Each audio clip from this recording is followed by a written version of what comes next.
चलिए बच्चों, आज की क्लास करने के बाद हम 120 क्लास कंप्लीट कर लेंगे और के वाली बुकलेट भी आज ख़त्म हो गई आपकी। कुछ क्वेश्चंस अगर रहेंगे तो वो एल वाली बुकलेट में करवाएंगे। यहाँ से आगे मैं 2 दिन का रेस्ट ले रहा हूँ, यानी कि आज मंगलवार है, बुधवार और बृहस्पतिवार कोई क्लास नहीं आएगी। लेकिन फ्राइडे के दिन जो क्लास आएगी उस दिन आपका टेस्ट होगा। नंबर ऑफ क्वेश्चंस रहेंगे 50। तैयार रहना, वही शाम को अपने 6 बजे। आज का जो रूट वर्ड है हमारा वो फिल है और एक्सरसाइज 119 का क्वेश्चन नंबर पहला जो है हमारा, a place where leather stand, answer है टेनरी। और अगर बात करूंगा किल्न की तो यहाँ क्या होता है बच्चों, हमारा ब्रिक्स बनाई जाती हैं यहाँ पर, यानी कि ईंटें। इस टेबल में घोड़े रखे जाते हैं और मिंट में क्वाइंस जो होते हैं, सिक्के डाले जाते हैं। पहले का आंसर दूसरा है। क्वेश्चन नंबर दूसरा, मनी पेड टू समबडी, वो पैसा जो किसी को दिया गया हो गैर कानूनी तरीके से, इन रिटर्न फॉर वर्क और हेल्प, यानी कि काम करवाने के लिए या मदद लेने के लिए जो पैसा दिया गया किसी को, लेकिन ध्यान रखें इलीगली, तो उसे बोलते हैं बच्चों किकबैक। किकबैक का मतलब क्या होता है जानते हो आप? रिश्वत। तो इसका मीनिंग यही तो बनेगा। तो money paid to somebody legally in return for work और फॉर हेल्प। देखो यहाँ पे ना और की कमी है, थोड़ी सी कर लेना आप यहाँ पे। चलिए, आंसर दूसरे का तीसरा है। अच्छा, बाकी चीज़ आप जानते हैं, किनशिप रिश्तेदारी होती है, रिलेशनशिप या एफिनिटी। कीप सेक, अच्छा बात आती है, लिख दे करो, लिख देते हैं, लिखना गलत है, लेकिन हिंदी मत लिखवाया करो आप इसकी, क्योंकि एक्सरसाइज की हिंदी मैं एक दिन पहले बता चुका होता हूँ। कीप सेक का मतलब होता है बच्चों मेमेंटो या रिमाइंडर, यादगार निशानी। टुडेज का मतलब लगा सकते हैं आप प्रेज या लगा सकते हैं आप ऑनर। दूसरे का आंसर तीसरा। क्वेश्चन नंबर तीसरा, ऑनर का सिनोनिम, तो आंसर है तीसरा। नेक की बात करेंगे तो ये टैलेंट होता है या एबिलिटी होती है या फ्लेयर हो सकता है टैलेंट। नेव की बात करेंगे तो ये होता इनोसेंट, नहीं सॉरी उल्टा हो जाता अभी। इसकी बात करेंगे तो ये होता है स्काउंड्रल, धूर्त। जो भी मैंने बोर्ड पे करा था ना अभी, वो ये होता है बच्चों नेव, ये भोला भाला होता। धोखे से उसका आंसर लिख दिया था मैंने, ये इनोसेंट है। और ये एक दूसरे के क्या है बच्चों, एंटोनिम। कीप सेक की बात करेंगे तो फिर वो याद आता रिमाइंडर या मेमेंटो, यादगार चीज जिससे याद आएगी किसी की। तीसरे का आंसर तीसरा हो जाएगा। क्वेश्चन नंबर 4 की बात करूंगा, फैमिली टाइज का मतलब हो गया पारिवारिक संबंध, तो इसके लिए सिनोनिम क्या बनेगा हमारा, किनशिप। जैरगन की अगर बात करेंगे आप तो ये होती है डिफिकल्ट लैंग्वेज या टेक्निकल लैंग्वेज, किसी खास समुदाय की भाषा, तो ये बन जाएगा हमारा टेक्निकल लैंग्वेज। जिंगोइज्म की बात करेंगे अगर तो ये होती है ब्लाइंड पैट्रियोटिज्म, अंधी देशभक्ति। बार बार शब्दों को दिखाने के पीछे मकसद क्या है आप जानते हैं, कि आप याद कर लें ना। कीप सेक के लिए बना देंगे हम वही मेमेंटो। 4 का आंसर तीसरा बन जाएगा। 5 की बात करेंगे बिजार, तो किंकी बनेगा, क्योंकि किंकी के लिए सिनोनिम बताया था कल मैंने आपको, एक्सेंट्रिक, विचित्र या पेक्यूलियर, सिनोनिम है इसके। आंसर 5वें का चौथा बन जाएगा। क्यूडोस की बात करेंगे तो ऑनर या आप कर सकते हैं प्रेज। जॉन्टी की बात करेंगे तो ये प्रसन्न होता है जोकंड। जैजून की बात करेंगे तो ये उबाऊ होता है बोरिंग। 5वें का आंसर चौथा हो जाएगा। 6 की बात करूं अगर मैं तो 6 नंबर पे है कनल, तो ये जो होता है हमारा, ये होता है बच्चों बीज या अंदर का जो गिरी होती है उसकी वो, तो इसका तो सिनोनिम बने। अच्छा, एक बात आ रही थी सर सिनोनिम क्या है इसका, तो सिनोनिम जब आप बादाम खरीदेंगे या कोई भी चीज जिसका खाने का हिस्सा अंदर है, गिरी या अखरोट हो, तो वो अंदर का हिस्सा वही तो एसेंशियल है ना, तो इसका करीबी सिनोनियम एक ये भी है, महत्वपूर्ण अंग। जैसा आप बोल सकते हैं कि भाई वो हमारे ग्रुप का कनेल है, उसके बिना हमारा ग्रुप बेकार है, तो एसेंशियल पार्ट है आपका वो, ये इसका मतलब है। तो इसका सिनोनिम बहुत बढ़िया बनाया आपके लिए हमने, एसेंशियल पार्ट। नकल का मतलब मैंने बताया था आपको, ये ज्वाइंट था हमारी उंगली पर, ये जो है ये ज्वाइंट जो होते हैं नकल। किल्न की बात करेंगे तो वो जगह जहां पर ईंट बनाई जाती है, और किंकी की बात करेंगे तो बिजार, पेक्यूलियर, अनयूजुअल, एक्सेंट्रिक। चलिए 6 का आंसर दूसरा हो गया। 7 की बात करेंगे, रास्कल का मतलब होता है दुष्ट। अगर मुझे सिनोनिम चाहिए तो आंसर मेरा पहला होगा। दूसरा वाला जो है वो इसका एंटोनिम है, क्योंकि ये होता है भोला भाला, इनोसेंट। मैंने यूं करा यहाँ पे भोला भाला, कभी आप एंटोनिम समझ लेते घर वाले को। ये इसका एंटोनिम है, और इसका सिनोनिम चाहिए अगर आपको तो इनोसेंट, भोला भाला। सेंट भी जो है वो सीधा साधा होता है, सीधा साधा, कोई करप्शन नहीं होता इसमें, सीधा साधा। बोनाफाइड की बात करेंगे तो ये जेन्युइन होता है, जेन्युइन, ऑथेंटिक, ईमानदार, सच्चा। 7वें का आंसर पहला हो जाएगा। 8वें की बात करेंगे तो टैलेंट का जो सिनोनिम है हमारा वो तो बच्चों नेक बनेगा ना। और कुडोस का मतलब फिर वो आ गया बच्चों लोड फेयर करके, प्रेज, प्रेस्टिज, ऑनर वगैरह, ठीक। इनअनडेड की बात करेंगे तो ये होती है फ्लड, बाढ़। और अगर बात करूं किन की तो किन होते हैं रिश्तेदार, यानी कि रिलेटिव। अब देखो किन से 3 शब्द बना रहा हूं मैं, एक हो गया किन, एक हो गया किनशिप, तो ये हो गया रिश्तेदारी, इसी को तो रिश्तेदारी बोल रहे थे हम। एक और देता हूं आने वाला है शब्द आगे, वो किंडर्ड, ये भी बच्चों रिश्तेदार ही होंगे, देखना भी आप। 8वें का आंसर फिलहाल दूसरा है। The sound of a bell, किसी घंटी की आवाज, रंग टू अनाउंस, जो इस चीज की घोषणा करने के लिए कही गई हो कि कोई मर गया है या उसके फ्यूनरल की, तो बच्चों इसके लिए तो नेल लगाएंगे। और कैन जो होती है हमारी, ये नॉलेज होती है।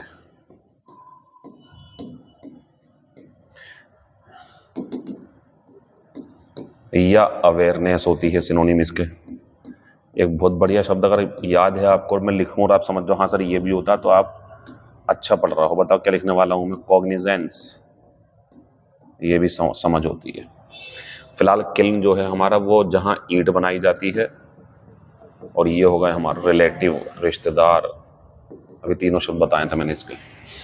9 का आंसर पहला हो जाएगा। 10 की बात करेंगे तो द ग्लास दैट सराउंड्स, वो कांच जो घेरे रहता है एक फ्लेम को जो लो होती है, तो वो क्या करता है, प्रोटेक्ट्स इट, इसे बचाता है, फ्रॉम द विंड, हवा से, सो इसलिए इट वॉन्ट ब्लो आउट, बुझना, एक्सटिंग्विश, हवा से बुझ जाना या बुझाना किसी चीज को, तो एक्सटिंग्विश, यही तो आंसर है इसका। ब्लो अप का मतलब होता है विस्फोट करना, यानी कि एक्सप्लोड।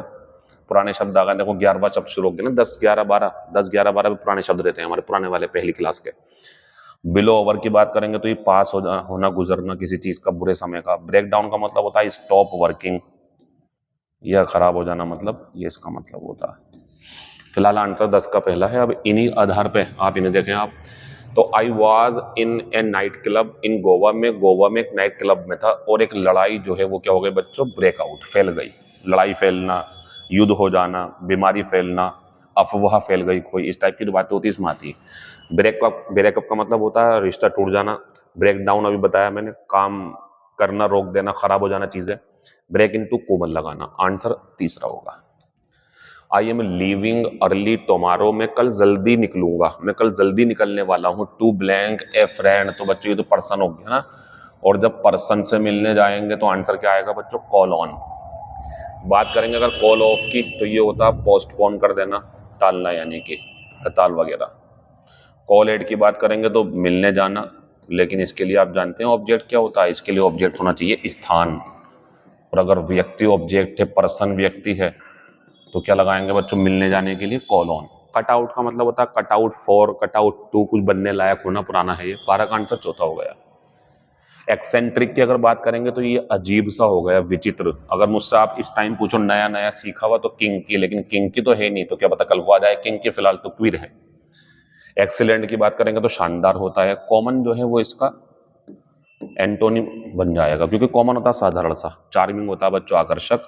इसका सिनोनिम चाहिए अगर आपको तो मैं दे देता हूँ फैसिनेटिंग, और भी बहुत सारे हैं, फिलहाल ही रख लो आप। 13 का आंसर पहला है। 14 इम्पीड, बाधा डालना, आंसर लगा देंगे चौथा। इंटेंड का मतलब होता है इरादा करना। पेपर में आए हुए सवाल हैं सारे। ये दिखा करके हम ये बताना चाहते हैं आपको कि ये आता रहता है लौट फिर करके जो हम पढ़ा रहे हैं आपको। प्रॉम्प्ट का मतलब होता है तुरंत, यानी कि ब्रिस्क, एकदम से। ये होता है तुरंत, जल्दी, बिना समय गवाए। रेस्पाइट, इसका मतलब होता है रेस्ट, आराम, विराम, इसका मतलब ये होता है। 14 का आंसर चौथा है। 15 की बात करेंगे, पेरिल। तो पेरिल जो है हमारा ये खतरा होता है, अभी तो बताया था पीछे आपको मैंने, ये हो गया जियोपार्डी के साथ नहीं आया था आपका ये। तो हम तो जो सिखा रहे हैं वो सब पेपर में आ चुका है या आएगा ऐसी उम्मीद है। डाउट, संदेह होता, यानी कि सस्पिशियन।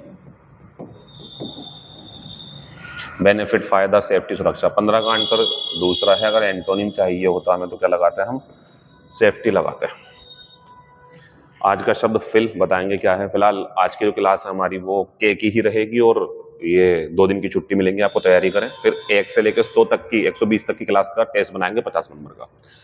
प्लेस द, बताया था कल आटा जो होता, on a floor, surface and, आ तो गया आटा हमारा, and need for about 6 minutes until dough is soft and elastic, यानी कि आटा लो और जो सरफेस है उसके ऊपर इसे जो है रबड़ मतलब गूंदो इसे लगभग 6 मिनट तक, जब तक कि ये सॉफ्ट और इलास्टिक ना हो जाए। इलास्टिक का मतलब होता है खींचेंगे लेकिन टूटेगा नहीं, खिंचता जाएगा, इसे बोलते हैं इलास्टिक। पील का मतलब होता है बच्चों छिलना, जैसे केले छीलते हैं आप खाने के लिए, केला नहीं छीलते, छिलना, वो है ये, या कुछ अलग से छीलते हो। बास होता है सेंकना। जो बेबी सिट है बच्चों, इसका मतलब होता है बच्चे की देखभाल करना। जब उनके माता पिता घर पर नहीं है तो उनकी देखभाल करना जो होता है वो बेबी सिट होता है, और ऐसे व्यक्ति जो हैं वो बेबी सिटर कहलाते हैं। जब आप ऐसे किसी शहर में जाओगे जहाँ पे हस्बैंड और वाइफ दोनों काम करते हैं तो उन्होंने अपने बच्चे के पालन पोषण के लिए किसी को रख रखा होगा, वो बेबी सिटर होता है बच्चों उसके लिए। आंसर पहला हो जाएगा। कियोस्क, ये खोका होता है। बूथ, छोटी सी दुकान, कोई छोटी दुकान। कुडोस की बात करेंगे फिर वो याद आएगा, प्रेज, ऑनर, प्रेस्टिज, ठीक। नेल की बात करेंगे तो डेथ बेल, मौत की घंटी, मतलब जब मर जाते हैं तो तब बजती है ये। जिंक्स की बात करेंगे तो कर्ज होता है ये, या मिसफॉर्चून भी कह सकते हैं आप इसे, दुर्भाग्य, या बैड लक। आंसर दूसरे का दूसरा हो जाएगा। तीसरे की बात करेंगे तो नोटी, ये वो नोटी नहीं है जो NAUGHT होता है, ये शैतान होता है, शैतान बच्चे जो होते हैं। इसका सिनोनिम चाहिए आपको तो बन जाएगा मिस्चीवस, इसके लिए बन जाएगा मिस्चीवस सिनोनियम। मिस्चीफ शैतानी होती है ना। चलिए फिलहाल इसका सिनोनिम पूछते तो कॉम्प्लेक्स, सिनोनिम पूछते तो कॉम्प्लिकेटेड, एंटोनिम पूछा है तो आंसर चौथा, क्योंकि इसका मतलब होता है मुश्किल भरा, मुश्किल भरा, जटिल। जटिल इसका मतलब होता है जटिल, जिसे करने में बड़ी मेहनत लगेगी, बड़ी मुश्किल सी चीज है वो। तो मेरा आंसर जो नोटी का है वो एंटोनिम पूछा है तो चौथा, सिनोनिम पूछते तो पहला और दूसरा, या डिफिकल्ट भी बन जाता। अगर होटी की बात करूं मैं तो ये घमंडी होता है बच्चों, और इसके लिए सिनोनिम बन जाएगा कंसीटेड, एरोगेंट। एंटोनिम दूं इसका, आपको पसंद है मुझे, वो मोडेस्ट, मोडेस्ट होता है विनम्र सा, एंटोनिम है इसका ये। चलिए नोट कर लेंगे। आंसर जो है हमारा वो तीसरे का चौथा बन जाएगा। 4 की बात करेंगे तो ड्यूरिंग द वॉर, युद्ध के दौरान, मैडोना हेल्प्ड हर मदर। देखो ये फॉर्मूला आपको कहीं ग्रामर में लगाना पड़ सकता है। हेल्प ये हो गई हमारी, ठीक है, सेकंड फॉर्म थर्ड फॉर्म हो जाएगी क्योंकि फाइनाइट रहेगी ये। फिर इसके बाद में कोई पर्सन होगा, व्यक्ति। फिर ज्यादातर आप देखना ऑप्शन भी होंगे तो मेन ब्लॉक की फर्स्ट फॉर्म डायरेक्ट मिलेगी आपको। हालांकि एक आंसर और है इसका, बन जाता है वो भी, छोड़ दो आप उसे। तो इसे देखो आप, हेल्प व्यक्ति और फर्स्ट फॉर्म। तो देखो हेल्प लग गया, हर मतलब यहाँ पे फर्स्ट फॉर्म लग जाएगी, ये ग्रामर थी हमारी, ठीक है। अब कुछ और दिखाता हूं मैं आपको, वो देखो। तो युद्ध के दौरान मैडोना ने अपनी माँ की मदद करी। स्कार्व्स, ये होते हैं बच्चों जो कानों पे बांधते हैं, या स्वेटर्स हो, या जर्सी वगैरह जो होती है ना, ये पुलो, मतलब जो बुनना होता है, जिन्हें बुनते हैं, तो उसके लिए शब्द लगा देंगे हम निट। ये होता है बुनना, बुनाई करना, बुनाई करना। और बुनाई करना मुझे कैसे पता चला, स्कार्व्स है। तो सोल्जर्स के लिए उसने स्कार्व्स बनाने में मदद करी। इवेज ड्रॉप का मतलब होता है चुपके से सुनना, किसी दूसरे की बातों को चुपके से सुनना गलत होता है, ये काम नहीं करना चाहिए। नीड हो गया गूंथना, आटा गूंथना भी आया था पीछे ये। और बैक बाइट ये बच्चों मिला हुआ है, अगर इसे कर देना आप मिला के, मतलब ये साथ में है इसके, ऐसे है, मतलब ये धोखे से स्पेस हो गया बीच में। बैक बाइट ये होता है बच्चों चुगली करना। ये दोनों ही काम गलत हैं, पहला और तीसरा। दूसरा कर सकते हैं आप, आटा गूंथ सकते हैं, लेकिन ये दोनों काम गलत है, मतलब ये बुराई में आते हैं, गलत काम है, ये मैनर्स अच्छे नहीं है। आंसर लगा देंगे चौथा। काइनेटिक होता है गति में, यानी कि जो हमेशा चहलकदमी करता रहता हो, काम में लगा रहता हो, यानी कि एक्टिव। तो इसका सिनोनिम पूछेंगे तो हाई स्पिरिटेड, सिनोनिम पूछेंगे तो एक्टिव, सिनोनिम पूछेंगे तो इन मोशन, एंटोनिम पूछा तो स्पिरिटलेस, यानी कि होता निरुत्साह, शांत पड़ा हुआ, निरुत्साह बन जाएगा। काइनेटिक का एक एंटोनिम और दूंगा मैं आपको, स्टैटिक, क्योंकि काइनेटिक होता है गति में, स्टैटिक होता है स्थिर। आंसर 5वें का चौथा हो जाएगा। Question number 6। As a teacher, एक अध्यापक के रूप में, ही वॉज एबल, वो इस लायक था, not only to impart knowledge, ये याद है आपको, इम्पार्ट नॉलेज, सिर्फ ज्ञान देने के लायक ही नहीं था, बल्कि वो बच्चों के अंदर, छात्रों के अंदर उत्साह पैदा कर देता था, एंथुसियाज्म पैदा कर देता था। किंडल की हिंदी लिख देना, कोई फीलिंग पैदा करना, ये लिख दो जागृत करना, किसी व्यक्ति के अंदर इंटरेस्ट पैदा कर देना, एंथुसियाज्म पैदा कर देना, ये इसका मतलब होता है किंडल। नेव की बात करेंगे तो ये वही हो जाएगा, धूर्त, विक्ड, और भी हैं बहुत सारे। नेल बता दिया मैंने, बेल होती है डेथ बेल, और नेक जो है हमारा, ये क्या होता है बच्चों, टैलेंट। आंसर लगा देंगे चौथा, नया शब्द था आपके लिए। किंडर्ड देखो अभी आया था पीछे, किंडर्ड, यही शब्द स्पेलिंग सही है बिल्कुल ये। तो किंडर्ड का जो सिनोनिम है हमारा, वो क्या बन जाएगा बच्चों, रिलेटिव्स। ये है ना इसमें, किनशिप हो, किन हो या किंडर्ड हो। इग्नाइटेड की बात करेंगे तो बच्चों ये उकसाया हुआ होता है, तो इनसाइटेड बन जाएगा इसके लिए, यही बन जाएगा। तो पीछे आया था किंडल्ड, किंडल्ड भी बन जाएगा, सिनोनिम है इसके ये। और डिस्करेज जो है हमारा, वो बन जाएगा बच्चों इसका एंटोनिम, इसका एंटोनिम है ये, क्योंकि ये हो गया हतोत्साहित किया हुआ। नोटी की बात करेंगे तो अभी आया था हमारा ये कॉम्प्लेक्स या कॉम्प्लिकेटेड, ठीक। 7वें का आंसर तीसरा होगा। या 8वें की बात करेंगे, कीन, ये होता उत्सुक, इच्छुक, जिज्ञासु, डिजायरस, बहुत जल्दी चीजों को करने वाला। एक बात और है, अगर किसी वस्तु के लिए इस्तेमाल करेंगे तो धारदार चीज है वो, और इंसान है तो उसकी इच्छा बहुत है सीखने की, दोनों के लिए है ये। तो कीन है, मैं कीन हूं वहां जाने को, I am keen on doing this, इस टाइप से। तो कीन का सिनोनिम पूछेंगे तो ईगर, सिनोनिम पूछेंगे एक्यूट, सिनोनिम पूछेंगे शार्प, एंटोनिम पूछा ब्लंट। नोट कर लेना इसे। इसका एक एंटोनिम डल भी बन जाएगा, डल, मतलब जो बिल्कुल ऐसे शांत रहता हो। चलिए 8वें का आंसर चौथा बन जाएगा। Question number 9, I am going to, बच्चों नॉकडाउन का मतलब होता है कुचल देना,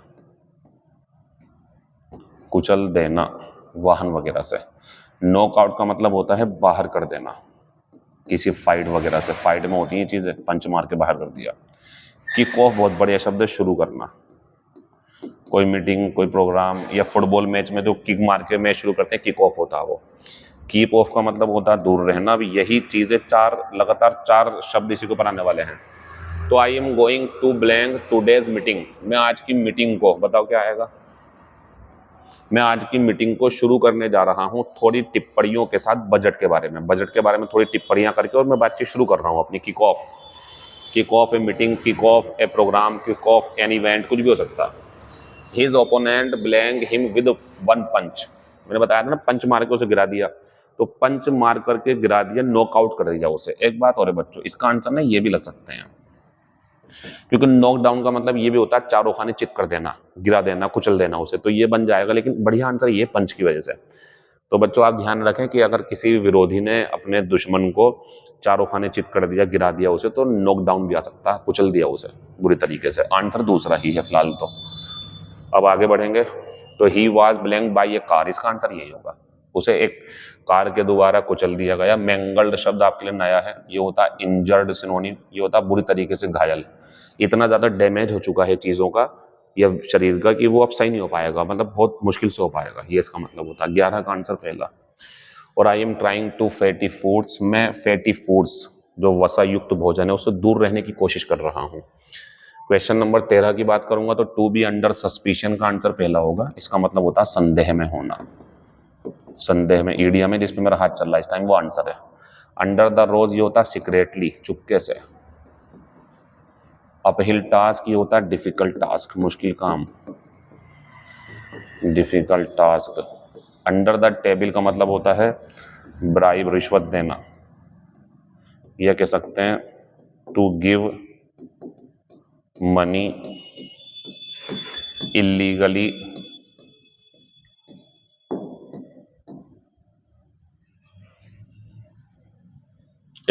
to do work.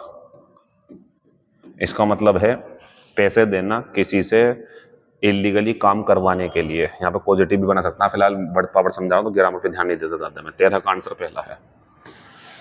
Question number 14 यूजुरर। बच्चों ये होता है यूजुरर, सूदखोर। ये क्या करता है, ये बहुत ऊंचे ब्याज पे पैसे देता। तो इसका जो आंसर बनेगा बच्चों वो दूसरा बन जाएगा। लैंड्स का मतलब होता है उधार देना, लेना होगा तो बोरो होता है फिर वो, तो इसका आंसर यही है। वन हु लैंड्स मनी या गिफ्ट्स भी आ सकता है एट वेरी हाई रेट्स। अगर बात करें यूजर्स की तो इसका सिनोनिम होता है बच्चों सीज, जब्त कर लेना। जो चीजें जब्त कर लेता है, डज लगा दिया, तो ये होता है यूजर पर। ये चीजें जब्त कर लेता फिर देता नहीं है उनकी चीजें। One who steels other writings, वैसे अदर्स राइटिंग्स होना चाहिए, कोई बात नहीं, चलो अपना काम निकालें आप यहाँ से, क्योंकि वर्ड पावर है ये। प्लेगियरिस्ट ये होता है साहित्यिक चोर। और बात करूं one who gives shape to stone, तो ये होता है स्कल्प्टर, स्कल्प्टर मूर्तिकार। 14 का आंसर दूसरा है। 15 की बात करेंगे तो बच्चों ट्रांसमिटेड में यहाँ डबल टी करना है आपको, एलिमिनेट में ई करना है, अप्रोक्सीमेट में यहाँ एक पी और करना है। आंसर सही था ऑप्रेस्ड। इसका मतलब होता है बच्चों अत्याचार करना, अत्याचार करना, सताना किसी को। आज का शब्द जो है हमारा फिल, इसके लिए होता है लव, प्यार या किसी चीज का शौक रखना, उसकी इज्जत करना, प्रशंसा करना उसकी, सब अलग है इसके अंदर। आज का पहला शब्द है हमारा बच्चों फिल बराबर लव बराबर प्यार से बनता फिलैंथ्रोपिस्ट। देखो ये उस व्यक्ति को बोलते हैं जो बहुत दानी है, गरीबों की मदद करने के लिए खूब चैरिटी करता, तो इसका मतलब ये भी है कि मानव जाति से प्यार करता, वो तो दोनों का आंसर होगा। One who loves mankind, answer philanthropist. One who gives money to help people, philanthropist. ये आ गया फ्लोजनिस्ट, ये शब्द जो है ना महिलाओं को दिखाता, और एंथ्रो जो है ये मानव जाति को दिखाता, ठीक। तो फिल प्यार हो गया, तो आंसर लगाएंगे फ्लोजनिस्ट के लिए। One who loves women, admires भी लगा सकते हैं यहाँ पे, एडमायर्स जो महिलाओं की बहुत इज्जत करता हो, उनके लिए अच्छा चाहता हो, चाहता कि वो अच्छी स्थिति में हो, ऐसे करके, तो फ्लोजनिस्ट हो गया। फिलिपिक ये होता है बच्चों वन हु लव्स हॉर्सेस। कुछ होते हैं जिन्हें घोड़े रखने का शौक होता, घोड़े पालते हैं, बहुत सारे घोड़े होते हैं उनके पास, तो इसे बोलते हैं फिलिपिक। शॉर्ट फॉर्म में इसे फिलिप भी बोलते हैं, फिलिप शॉर्ट फॉर्म में। बिब्लियो, ये बिब्लियो किताबों को दिखाएगा, फाइल बाद में आता है इसमें, देखो जब लास्ट में फाइल आएगा तो ई और जुड़ जाता है इसके साथ, तो biblio file. One who loves books. अच्छा इसको सवाल को ऐसे ही पूछ सकते हैं, one who is fond of books, fond of books ऐसे भी आ जाता है, ठीक है। कभी आप परेशान हो जाओ, आंसर ये रहेगा किताबों का शौकीन, आंसर लगा देंगे बिब्लियोफाइल। आगे बढ़ेंगे फिलोसफी, ये तो सुनते होंगे आप, दर्शन शास्त्र। क्या होता है बच्चों, ये दर्शन शास्त्र, यानी कि जिसमें बुद्धि समझ की बहुत ज्यादा चीजें होती हैं। फिलोसफर होगा तो वो नाउन बन जाएगा व्यक्ति के लिए, ये एक विषय हो गया। तो ये होता है लव फॉर विजडम। अच्छा एंग्लो, अभी आया था पीछे एंग्लोफोबिया। एंग्लो शब्द इंग्लैंड को दिखाता है, इंग्लैंड को मतलब ब्रिटेन, ब्रिटेन भी है इसमें, उस दिन भी ब्रिटेन हो जाएगा। तो ब्रिटेन के लोगों से या इंग्लैंड के लोगों से अगर डर है तो एंग्लोफोबिया, लेकिन अगर उनसे प्यार है, उन्हें अच्छा कहते हैं, तो ये हो जाएगा एंग्लोफाइल है वो व्यक्ति। और फिलोडेंड्रॉन, फिलोडेंड्रॉन में डेंड्रॉन शब्द पेड़ों के लिए आया है, तो ये आता है जो पेड़ों से प्यार करता हो, पेड़ों की समझ रखता हो, पेड़ों का शौकीन हो। टेक्नो, ये तो वैसे याद होगा आपको, technophile, one who is fond of technology. सब इसमें देखो यही है, शौकीन या प्यार। और फिलोलॉजिस्ट ये होता है जिसे भाषाओं का समझ रखने का शौक हो या शब्दों की समझ रखने का शौक हो, फिलोलॉजिस्ट। ये बच्चों एक शब्द आया जिसमें हमने फिलिया दिखाया, लेकिन बताना चाह रहे हैं कि ये प्यार से संबंधित नहीं है, ये शब्द आप ध्यान रखें। तो a disorder in blood when the blood does not clot properly. Clot का मतलब होता है थक्का जमना। देखो शरीर में ज्यादा, शरीर के ब्लड में थक्का ज्यादा जमना भी नुकसानदायक होता है और थक्का ना जमे वो भी गलत है, पानी बन जाएगा फिर मतलब वो तो रुक ही नहीं पाएगा सही से, अगर चोट लग गई कहीं तो सारा ब्लड निकल जाएगा। थक्का जमना जरूरी है। तो ये बता रहे हैं ऐसी बीमारी जिसमें थक्का नहीं बनता जब बनना चाहिए, जरूरत है जितना थक्का बनने की, तो इसे बोलते हैं बच्चों हेमोफीलिया। आपको याद है हेमेटोफोबिया आया था पीछे, खून से डरिए, तो हेम जो है ये खून को दिखाता है। ऐसे पूछ सकते हैं a doctor who specialises in blood diseases या डिजीजेज रिलेटेड टू ब्लड।